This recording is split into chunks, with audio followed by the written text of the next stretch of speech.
to check one thing. I believe, though, Shimshon was not a Navi. He was a great person. Rashi was 48 Nevi'im. I think it's not. I'll check it later. Okay. But the Enyaq raises the question. He says like this: that Shimshon was judged at a higher standard because he had a weakness, of course, for his nut. Obviously, he went both his legs and, of course, his eyes. Lost his eyes as well. More dimension, but he also lost both eyes, of course. Right. Blind.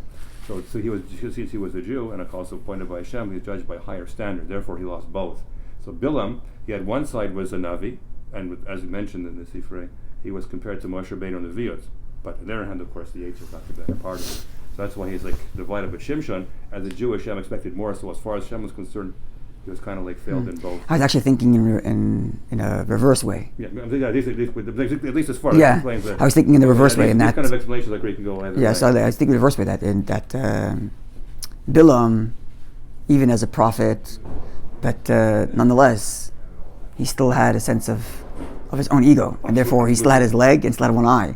And the idea of Shimshon losing both, obviously there's the literal level, but maybe on a deeper level means something to the effect that he was completely self-surrendered to Hashem, completely fully in the service of Hashem. Definitely, Okay, so is Moshe Rabbeinu, but you still say Moshe Rabbeinu is bittul. You can't compare him. The light is much worse. He went with a woman. I'm saying it just because the Torah. And then she misled him. I'm just using the example of Moshe Rabbeinu to say that just because the Torah criticizes someone, a leader's behavior, doesn't mean that he's not at a very high level. That's all I'm saying. The fact that his criticism doesn't mean that they're not at a high level. But I think Shimshon wasn't the Navi, so therefore he's not even that category of the VM. He wouldn't have that. He's still a leader who served the Jewish people and saved hundreds of thousands of Yidden. Saved hundreds of thousands of Yidden. Talking about Yidden of saving thousands of Yidden, so maybe. No, it's exactly that, but it's not, okay. Not a spiritual. Was he a Cohen? I don't think so. No, it was from the Shem. No, it's a Shem Dan. Done. That's right. That's a prophecy. He's told he was like a snake. You know the prophecy Lishur Chakiviti Hashem. It was in Parshat Vayetei. That's right. We quoted it here. We said that he was like a snake. Yeah. And that's why he had no legs. Yeah. Comparing the verses That's to right. the snake. That's a reference to Yaakov's blessing of the Shevet of Dan as a snake, referring to right. Shimshon. But it's good. The next passage, well, the Hashem praises him. I'm looking forward to your deliverance because that was his end. At the last. So I'm saying he was Moshe Nefesh. He literally gave up his life for Yidden. Yeah, so of course. the fact that Torah criticizes him doesn't mean that he's not at a very high level. On the contrary, the fact that he's somebody who's worthy of Torah's criticism itself means he's at a very lofty level. Not a Navi though. It's a difference. Fine. So I'm just saying it's possible that maybe his lack of missing two legs is an indication of his complete self-surrender, like in the positive sense. It's hard to say because he didn't give in to the Yetzer. It was a mistake, and parents criticized him for it. So why do you look for a non-Jew?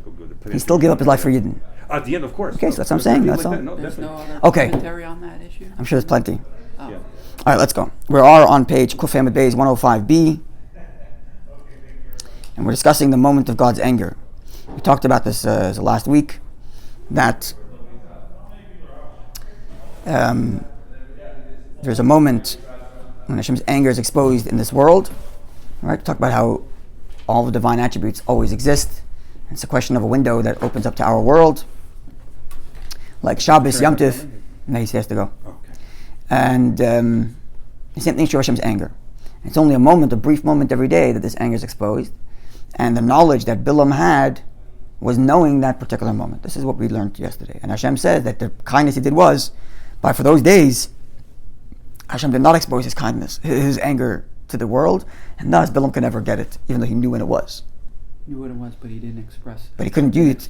He couldn't access it because Hashem never expressed it. I'm saying Hashem never. That's correct. Hashem Hashem never allowed that anger to be accessed in the world during Bilam's lifetime. So even though he knew which time it was ordinarily, but it didn't come out during those years. He blocked the website. During those years, that it was blocked. That's right. That access point, which is there once a day, was closed. But sorry to interrupt. But, yeah. But it was expressed after Bilam's passing. Every day. Every day. Every day till today. Ah, okay. That's the point. But during his time, it wasn't.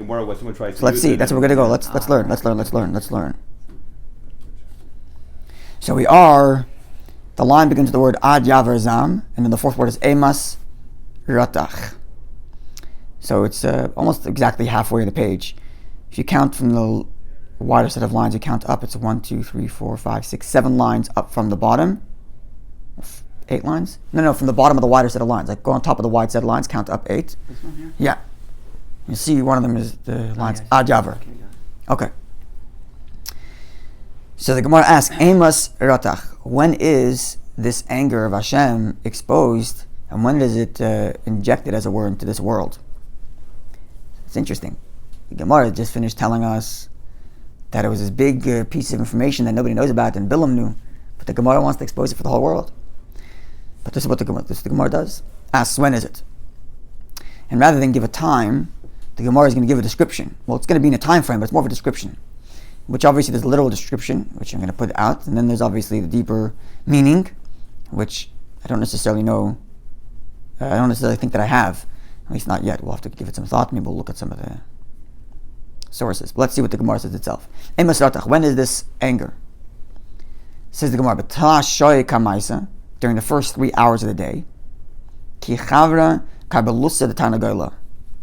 When the what's that thing called? The crown on the hen. Yeah. What's it called? The crest. Crest. When the crest of the rooster is white. During the first 3 hours of the day, at some point the crest of the rooster appears white, and that's the moment. This before. You did, yeah, We did in Brachas. The Brachas, Yeah, 7a. We did. But they just think, I looked at Marsha, there's no Marsha on that daf. Yeah.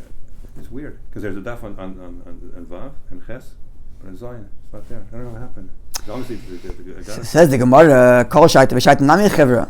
It always turns white. It's not only during those first 3 hours of the day.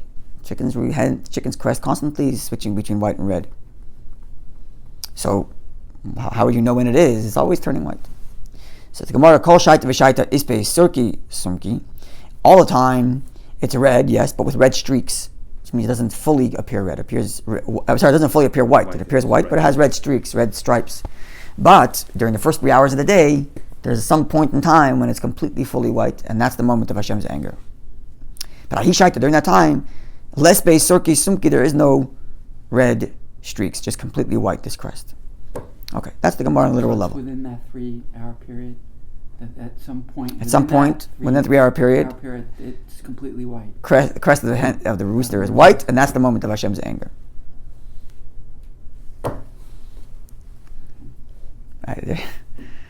The Gemara makes the comment about the Chamor of Pinchas ben Yair, the donkey of Pinchas ben Yair, that Pinchas ben Yair, one of the great Tanoim, had such a great influence on his belongings, and even his donkey wouldn't ride on Shabbos. The Chamor of Pinchas ben Yair. So I don't know if you have to have a chicken like Pinchas ben Yair chicken for this to work, or any chicken. I don't know, but it seems like it's any chicken. It seems like it could be any rooster. At any rate, this is what the Gemara says. Hahumina. There was a certain heretic, Shevivusei de Rabbi Yeshua ben Levi, that was in the neighborhood, lived in the neighborhood of Rabbi Yeshua ben Levi. In the early Amoraim, the early sages from the Gemara's era, which is why he still has the title of Rabbi. So this heretic was in the neighborhood of Rabbi Yeshua ben Levi. That was a pest. It was a pest and was a bother to him. Constantly harassing Rabbi Yeshua ben Levi. So Yom Echad, one day, Nakatargan Tarnagalusa, Rabbi Yeshua ben Levi took a rooster. Oh, here it's actually Tarnagalusa. There'll be a chicken. No, there's a correction. Like a correction? There's a correction on the side, yeah. Yeah, okay. Tarnagula. And he tied it by his ankle. Tied the chicken by the leg to the leg of his bed. Sorry, not the leg of the chicken, but the leg of the bed. Tied it to the leg of the bed. Tied what to the leg of the bed? He tied the chicken to the leg of his bed. Okay. And when he was sitting there, and he said, I'm going to sit here and wait for that moment. And when the moment comes and I see the chicken's rooster turns to white, and Iltaya, I think that's how you pronounce it, I'm going to curse him. I'm going to wait for that moment of Hashem's anger and curse the sky and be gone with him. When that hour arrived, Nimnam, Rabbi Yeshua ben Levi, fell asleep, missed it. Amar, so Rabbi Yeshua ben Levi concluded, Shmamina, we can derive from this fact, that lav erech ara, it is inappropriate to curse another Jew, even a heretic. This gets back to something we were talking about before, the importance of speaking in positive terms about other Yidden. Understanding that every word we say, never mind, like the Baal Shem Tov said, every word of Torah and Tefillah is deep intimacy with Hashem, but even just ordinary words that we say, to speak only have their effect, and therefore make sure only speak positively about other Yidden. Even like the Gemara says, a heretic who's harassing Rabbi Yeshua ben Levi. Imagine the absolute heretic who's harassing the local rabbi. Not just the local rabbi who's Rabbi ben Levi. If there's any one person in the world that you might say is someone you got to speak negatively about, it's him. And yet the Gemara concludes that it's not the case. Don't speak negatively about a Yid, even a heretic. It's like Rabbi Meir when he had a problem with neighbors. His wife corrected him that way. Corrected him. Said, That's correct. It's not the person, it's the behavior. That's right. It's like, Right. That's right. Especially if you're talking Torah, certainly one should make their effort to learn Torah in such a way that it puts Jews in a positive light. Even Jews that the Gemara declares as a heretic. So the Ksiv and Rabbi Shimon Levi quotes a verse to back up this idea that a person should always speak positively about a fellow Jew. Gam enosh letzadik.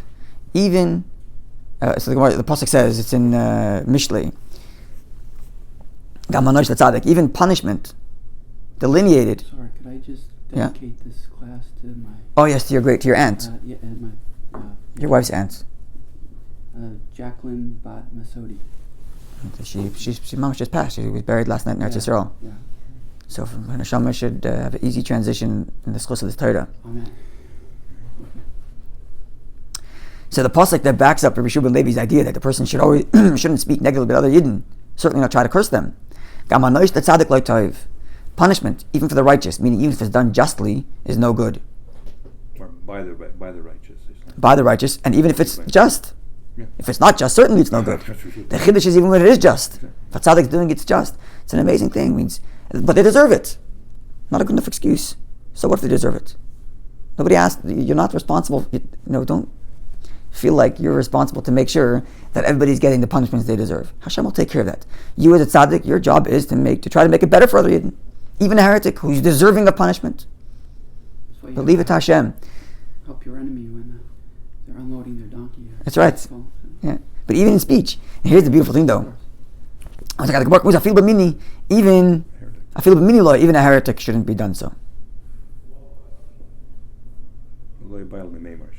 Sorry? Shouldn't speak about punishment of him. What's interesting is that Rabbi Shimon Levi presumably knew this pasuk before the story. He knew the pasuk before the story. So why do I have to have the story to prove it to him? The pasuk already says punishment for the righteous is no good. It's not good for the righteous to start putting out punishment, even when someone deserves it. What do you need the story for? Maybe we could argue it didn't know it applied to meaning. That's the field meaning. Like they could have said regular person. That's a good thing. Yeah. Could be it means this far you can't go even for a meaning. He didn't necessarily knew that it means go for. That's probably the simple reading. That he knew that it goes for everybody. Didn't know that it goes. Yeah, that's like a field meaning. Yeah, but then there's another element. It's connected to something we're talking about yesterday. Of course, which is something in the abstract, but it's different than when it comes to someone's behavior. We talked about this yesterday. This idea that a person can know a lot of things, but doesn't necessarily mean that he feels that way in reality. And the most classic example is everybody knows that Hashem watches everything I do. Everybody knows that. And the Shulchan Aruch says that it's supposed to be that which makes you jump out of bed in the morning, right? Or tznius, the person should dress a certain way because he's always in the presence of Hashem, and a person wouldn't behave a certain way if he's not in the presence of Hashem. So we know this in the abstract, but do our lives reflect that abstract behavior? Does our behavior reflect the abstract knowledge and faith that we have? Not always. And that's a serious avodah. And then sometimes when reality hits and you see it with your own eyes, it becomes experiential. Then it changes the way one feels about it. So now they didn't know the pasuk. Now he lived the pasuk. But it's interesting though, because there are stories in the Gemara where rabbis cursed other people and they passed away and they died. Yeah. No, we said it was a positive thing necessarily. No, one doesn't criticize him. Like they looked at him like a pile of stones. Depends. Sometimes yes, sometimes no. Sometimes no. But this is certainly a very, very interesting lesson. Okay. Says about this. Tana b'shmei Rabbi Meir. It was taught in the name of Rabbi Meir. To describe why it is that it's in the morning when Hashem gets angry. And you can see an association in a minute that's interesting. The moment when the sun shines, the malachim and kings, they put their crowns in their heads. They bow down to the sun. That's the moment of Hashem's anger. So it would seem it's the same time as the chicken's crest turning white. Sometime early in the morning, the first 3 hours of the day, the rooster's crest turns white. At the same time, kings are waking up, putting their crowns on their head, and bowing to the sun. Now what's interesting is that there's a association here with crowns the second time. The crown of the rooster and the crown of the king. Right? It's interesting some association. And there's Rabbi Meir's teaching could have easily said they wake up in the morning, they bow to the sun. What, the crown first and then the sun? Right? But on the simple level, presumably, the crown is a symbol of my power. So it's not so much the sun the person is bowing down to, as much as it is the waking up in the morning and there's a new day. Instead of recognizing the fact that God granted you another day, reflected by the fact that the sun has arose, you look up and you say, look, the sun comes up anyway. It's me, and now look at me, I'm putting my crown on my head, I'm in charge of this world. There's like the Alter writes that the Shorish of Avodah Zarah, literal Avodah Zarah is bowing down to idols and whatnot. But the Shorish, the root of Avodah Zarah is the notion of independence from Hashem. That's right at the beginning of Avodah Zarah.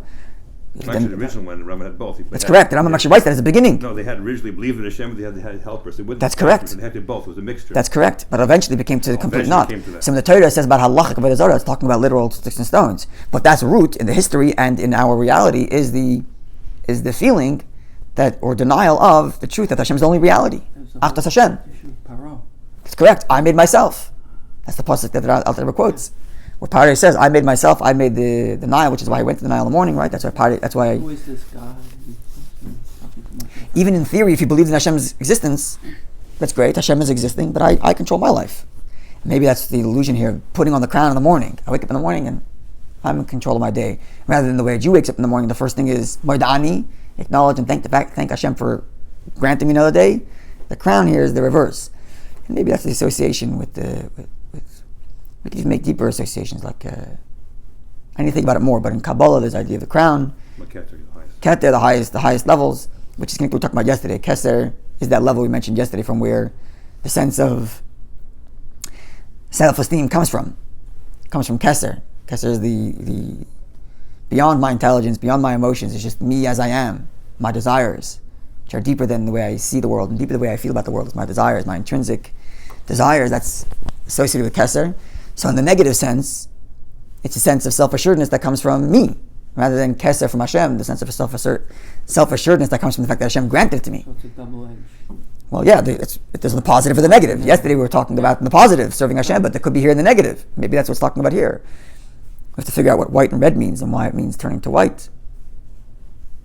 And why the crown turning to white alludes to this idea, and not as opposed to red. You could say like, because white usually symbolizes purity. Yeah, but it could be that like a red associated as a passion and rage. You right. see it in Esau, he was red. So red is ruddy. Had this sort of animalistic tendency. Or we can go in the positive sense, right? That red is association with blood of life, right? And therefore, one might suggest. I'm just suggesting. I'm thinking as I'm going here. So take it for what it's worth. It's a discussion. The red maybe is an allusion to divine life. In other words, red is life, blood is life. So it's divine life pumping through in other words, you have your crown, you have your self-assuredness, that's fine. As long as it's red, as long as it's infused with divine life. There's divine life, and your self-assuredness, your crown, comes from the fact that Hashem granted it to me. Right. But when it's white, it's drained of life. It's just because you think you have a crown, like a corpse. You think you have a crown, as opposed to acknowledging where the true life comes from. And if the Gemara asks, 1 second, but it's always red. It's always white. I mean, to say throughout the day, a Jew also feels independent from Hashem. Well, people feel independent, unfortunately, from this reality of human existence. You feel independent from Hashem throughout the day. But at least there are streaks of red. As in the back of my head somewhere, I know that even though I don't necessarily, I'm still going to work and I feel like my efforts is what bring me my parnasa, bring me my livelihood. But still in the back of my head, I know this comes from Hashem. So there's like a mixture for most of the day. But in the time when it's fully white, there's the anger as it were from Hashem. This idea when it's fully, a person feels fully independent from Hashem, like the kings who put their crown up and they say, I'm ready for a new day, I control the world. The sun came up, very nice, but I control my world, putting a crown on their head, maybe. Or there's the idea that when somebody's very, very embarrassed, they turn the face white. turns green. That's what I was thinking of, because So maybe Hashem is embarrassed that his Yidden are not. over here it seems like the chicken's getting turning white. Symbol, could be a symbol. I think they're right around. One checking for you. Actually, red is symbol of sin and white symbol of forgiveness. Usually, so why? Here, this is an opportunity. People should do tshuva and connect, and they don't. Then Hashem gets very during the angry. moment of anger. Yeah, exactly. It's an opportunity, and they don't take advantage of it. Then Hashem will punish them.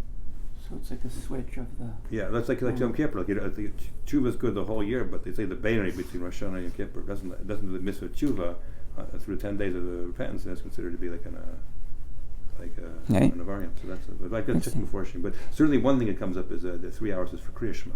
The same time when the Shema, it's the time when you're supposed to be accepting. I was thinking about that. That's another thing, another association with crown. Yes. Accepting, saying Shema during the time is to accept the yoke of heaven, which is kind of crowning Hashem as my king. Yeah, but instead of crowning Hashem as my king, I'm crowning myself as king. I'm putting the crown on my own head. Or worse, they worship the sun and so on.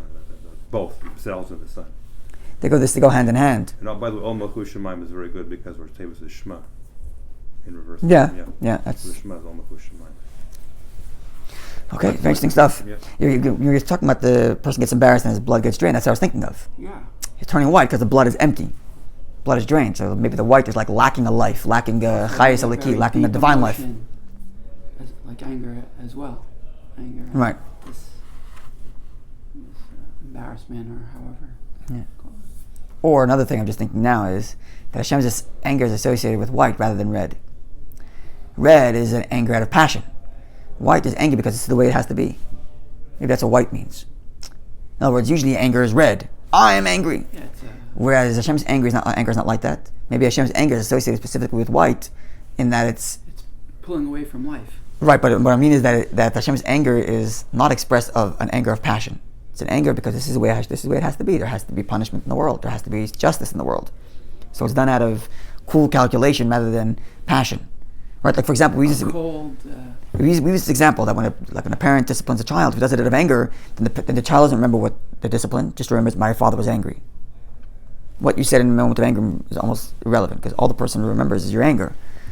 Right? Because the emotion clouds the truth of what's being shared. So maybe Hashem's anger is in white, as if to say Hashem's anger is not out of like, oh, I cannot stand that you don't want to give him punishment. That's not the way Hashem's anger is, out of red passion, but rather it's white. Hashem's punishment comes in a sense of, look, but this is the way the world has to go. There's justice and sometimes there's punishment. Rather than Hashem is angry and he's stomping his feet, and so it's white rather than red. Follow? Maybe. I'm just thinking. Kind of like the serpent and the what's that other? The scorpion. Yeah, a cold venom. That's in the negative sense, right? Yeah, that's like a cold calculated sin rather than a sin of passion. Right. Here I'm going in the reverse. When it comes to anger, it should not be done out of passion.